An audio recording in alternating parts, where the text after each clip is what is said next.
თბილისი ერთ-ერთი ყველაზე მასშტაბური და პრესტიჟული ფოტოკონკურსის მასპინძლობისთვის ემზადება ქოლგა თბილისი ფოტო 2015 ერთი კვირის განმავლობაში გამოფენებსა და მასტერკლასებს სხვადასხვა საგამოფენო სივრცეში გააერთიანებს.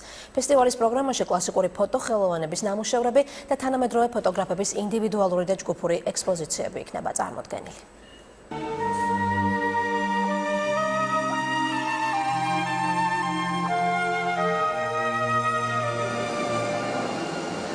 ისტორიული მოვლენები, ათეულობით პორტრეტი, ურბანული არქიტექტურა და ინფრასტრუქტურა, მოულოდნელი რაკურსები და ინოვაცია. თბილისში საერთაშორისო ფოტო ფესტივალი იხსნება. ქოლგა თბილისი მრავალ საინტერესო გამოფენას, მასტერკლასს და შეხვედრებს უმასპინძლებს.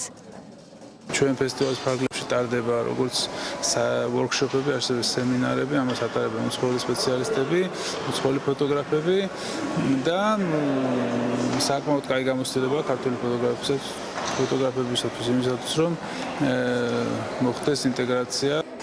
ქოლგა თბილისი ფოტო 2015 სხვადასხვა საგამოფენო სივრცეში გააერთიანებს როგორც კლასიკური ფოტოხელოვანების ნამუშევრებს, ისე თანამედროვე საერთაშორისო ფოტოხელოვანების ინდივიდუალურ და ჯგუფურ ექსპოზიციებს.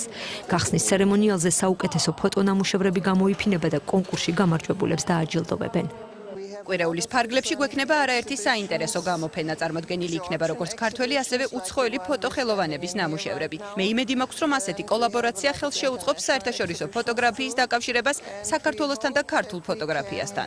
ის იღებს ომს, რომელსაც ის თვითონ იღებს აქ მონაწილეობას. ამის გარეშე ესეც სრულყოფილ კადრს ვერ გააკეთებ. ფესტივალის საინტერესო პროგრამაში შაჰ აივაზოვის თბილისში მოღვაწე ცნობილი ფოტოხელოვანის საინტერესო ექსპოზიცია გაიხსნება. ავტორი ქარვასლაში გამოფენილ ფოტოებით ომის ქრონიკას ყვება. მისთვის ყველა კადრს უკან რაღაც პირადი ისტორიაა, რომელიც ძალიან მძიმეა და რომლის გამოტანას დღესაც კიერიდება, ან უბრალოდ არ სურს. ჩვენს თანამედროვეობაში არიან და თქმა უნდა ფოტოგრაფები, რომლებიც იღებენ ომის თემატიკას. ქართულ სინამდვილეში ორ ადამიანს გამოვყოფთი. ორ ადამიანს, ეს არის შაჰ აივაზოვი, ეს არის გოგი ცაგარელი, რომლებიც მართლაც რომ განსაკუთრებული ხედვით იღებენ ომს. ფირზე აღბეჭდილი ყოველი კადრი სხვადასხვა ქვეყნის წარსული და დღევანდელობაა. აქ ყოველ უმნიშვნელო დეტალსაც კი დიდი ყურადღება ეთმობა. ქოლგა თბილისი 7 მაისამდე გაგრძელდება.